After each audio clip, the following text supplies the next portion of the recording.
I'll start with a basic question from Amelie Fisher, and Kent, maybe you want to take the lead on this, but other folks could chime in.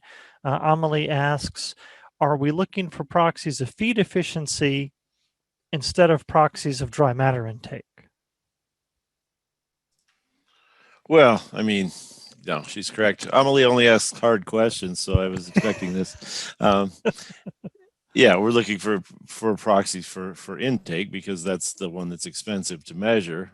I suppose if we had other energy sinks that we wanted proxies for example, I'm just spitballing here, but right, if Melka infrared spectral data helped us figure out the body weight change piece more accurately, that would have value too, right? Or if we used digital cameras to measure body condition score change, I mean, all of those things would be valuable. So I guess when I said proxies, I was thinking of dry matter intake, but now reflecting on the question a little bit more, I mean, we want to use all tools at our disposal to measure dry matter intake and each energy sink as precisely as possible. So we won't turn down any information. Yes, Kristen, I don't know if you want to add anything to that, but. No, I think you covered. I would say anything that helps us better predict is something that would be interesting and useful, whether that be dry matter intake or especially, as you point out, the energy sinks and change in body weight, things like that are more difficult to measure as well. Right, and I don't want to speak for Amelie, but obviously some folks are concerned. We don't necessarily want to decrease dry matter intake per se, right? What we really are trying to do is improve efficiency. So I know some folks are concerned that if all of our measures are based on intake, then perhaps we'll be changing dry matter intake rather than changing efficiency. Agreed. So, okay, let's see. I think I'm going to ask this question because I think it's a good question, and it's marked as an anonymous attendee, but there's a question asking, how many more cow records would it take to increase RFI reliability to approximately 35%? So I think this is really pushing us on, how many records do we really need to have to produce reliabilities that are comfortable for folks? John, I had a slide on that at last year's industry meeting, and I almost brought it again for this one, but I didn't have time. So we do have a slide on that. I can't remember the exact number that would answer the anonymous question, but we do have an answer for that. But it also assumes that every record is as valuable as every other one, and that's not really the case. Is that recent records are needed because as the reference population gets farther back, it's not going to provide us the amount of reliability, on the 5 generations ago will not be as predictive as the most recent close relatives of the animals we're trying to predict. Yep, and I think what we can do for the questioner is we'll see if we can't get that answer into some of the written materials to squarely address that. I know the slide Paul means, and he does have an answer. So I do. So I'd like to move on to Chad's question, because I think a lot of folks are wondering the same thing.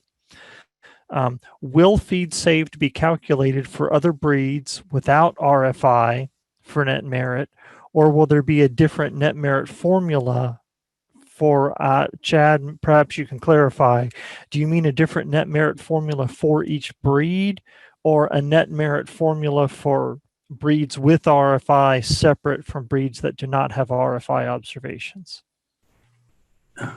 Well, I think I know what he means, and the intent is that feed saved is a combination of two things, and that's for Holsteins.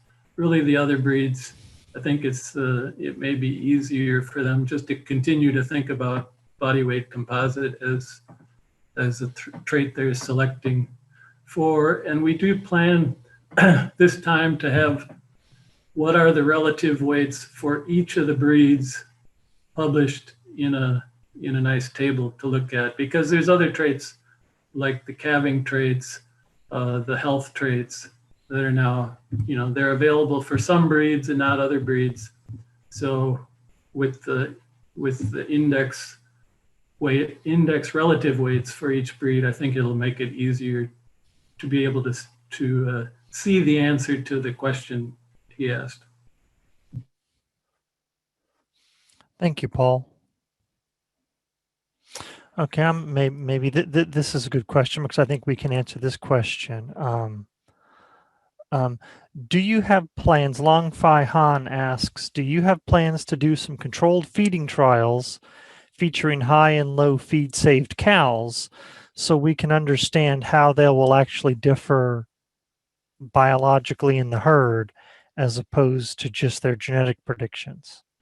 We've done some of those, more looking at, for example, what happens in heifers, growing heifers, or, certain diets, that sort of thing. One of the challenges is, the way we do that is take the RFI predictions and then, get a group of, 40 or 60 animals and then split them into low and high, based on reliabilities of, for RFI of 15% or something like that, right? So the splitting is not very precise.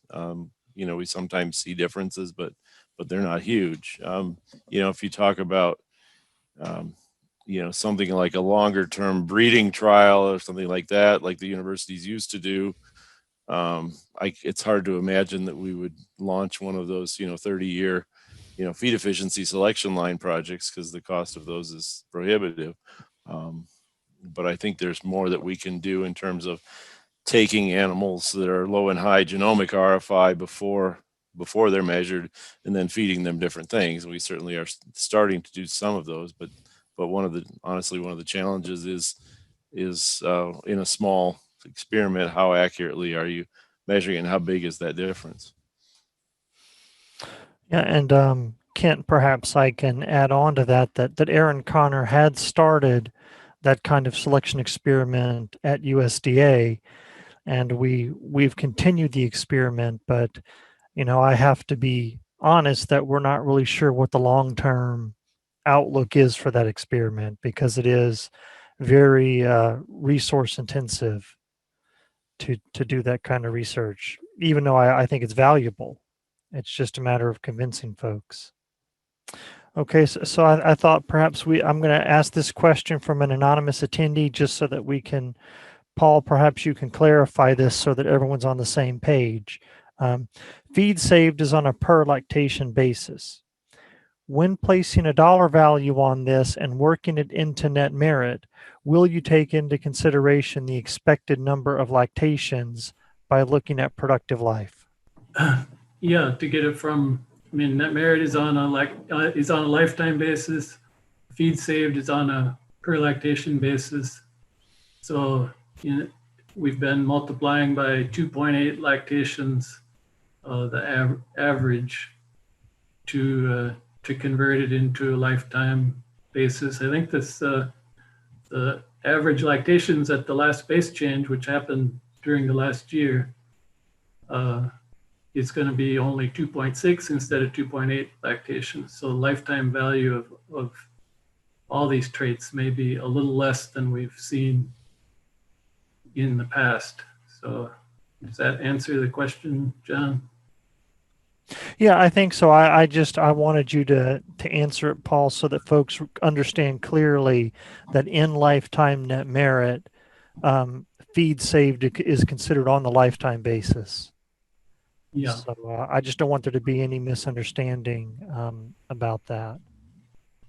So there was another, Paul, maybe you or Kristen can answer this. I don't remember off the top of my head, but an attendee asks, what's the correlation of stature and RFI? Perhaps they're wondering if you can use it sort of as an unofficial proxy for selection? Yeah, I saw that question. I think the idea of the body weight composite is to try to use all the type traits as accurately as possible to predict the body weight. And then we make RFI independent of body weight. So just by definition, RFI should be independent of all the 5 traits that go into the body weight composite. So I would hope the stature is uncorrelated too. That's the intent. Okay, And thank you. that research used the same data that we're using now to derive those prediction formulas from body weight composite to body weight. Okay, thank you, Paul. Kent or Kristen, did either of you have anything you wanted to add there? No, I think Paul covered it. Okay. I don't know if we really have enough time to answer this question completely, but I think it does get at an interesting aspect of this.